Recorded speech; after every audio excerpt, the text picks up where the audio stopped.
You know, I don't even know why I try to make predictions or teases about what I'm going to talk about anymore. It seems like every time I have a plan about what I'm going to say or what I'm going to do, something happens to drastically change everything. In this case, it happened to be that the Republicans passed Trumpcare in the House very quickly without really any notice or warning that it was even up for debate.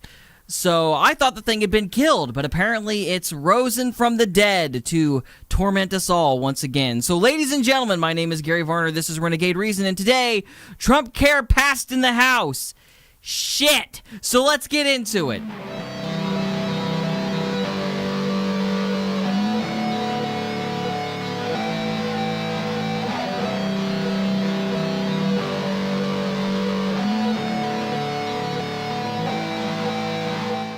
Here's a quick little rant about my opinion on this. Obviously, this is stupid. This is stupid, and it's stupid for the following reasons. Number one, the federal government has no business being in healthcare. None. None whatsoever. We hear a lot of false information about how Cuba has good healthcare, Canada has great healthcare, Australia has wonderful healthcare, but it's all bullcrap. They all stink, and the reasons they all stink is because even if they have the best, most up-to-date medicine and technology, the wait is always terrible because these things are a bureaucratic clusterfuck. They always have been, and they always will be. That's the nature of government getting involved in things. Things become convoluted. Trumpcare instead of Obamacare is a real problem. And the reason it is a real problem is because it is still government-run healthcare. And so by that very fact that it is government-run healthcare, the thing is still going to collapse. It is still going to be a cluster because it is big business and big government becoming bed buddies and screwing everybody else, as is what has happened in literally the rest of the world.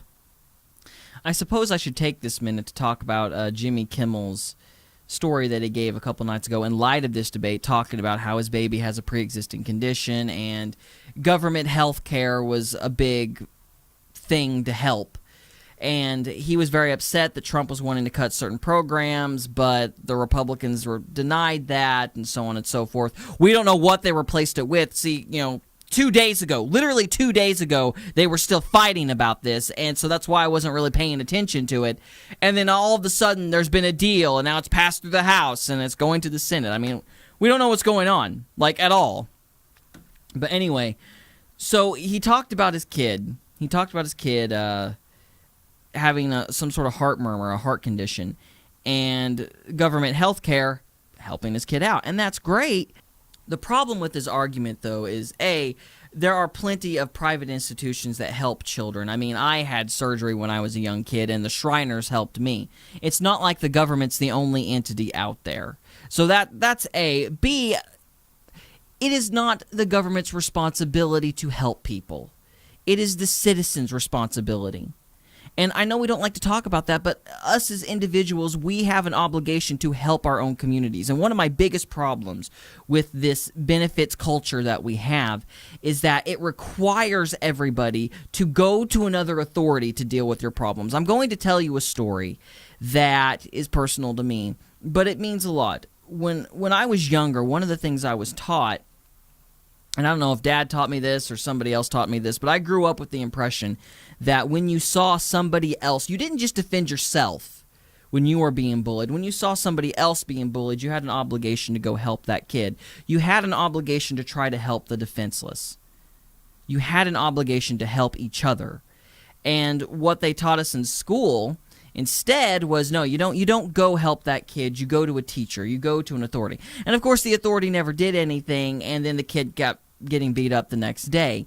And I feel like our society is kind of like that little microcosm only on steroids. I feel like instead of taking on the obligation of helping people ourselves, we want to take that burden and give it to the government. We want to take that burden and give it to some other person so we don't have to think about it. That is detrimental to a society.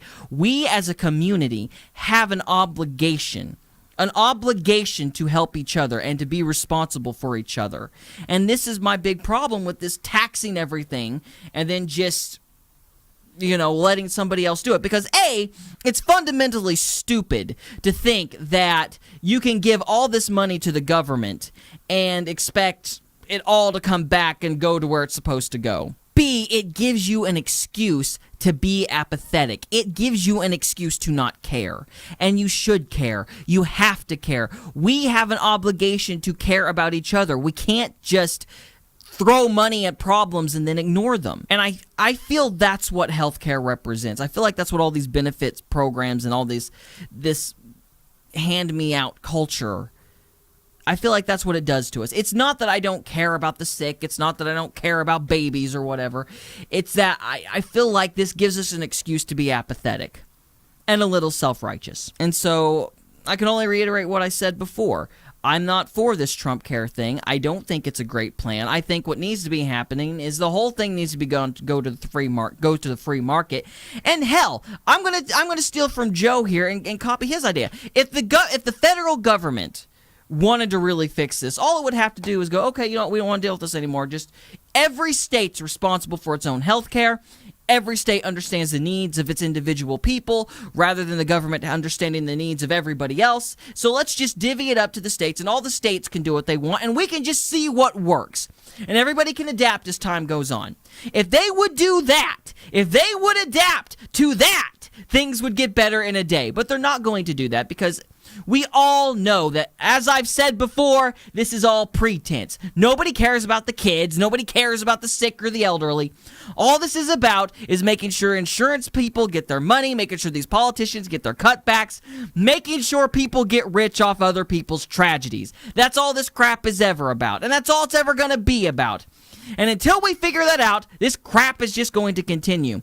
And we all know where this is heading. We all know whether it's Obamacare or Trumpcare, whatever it is, we all know that this thing is not going to work. It's going to fail, and everybody's designing it to fail so that they can push it to a single-payer option. So don't be surprised when this thing still continues to fall apart. The premiums aren't going down. Nothing is going to get fixed. Trump is becoming Obama 2.0. Oh, he's basically becoming Obama the sequel, because let's be honest, the Republicans and the Democrats are the same freaking thing, especially in Congress. And until we admit that, this crap is going to continue. And guys, that's all we have for this episode. Thank you so much for watching. If you like this episode, please like, share, and subscribe and all of that. And of course, as always, we'll see you later. Peace.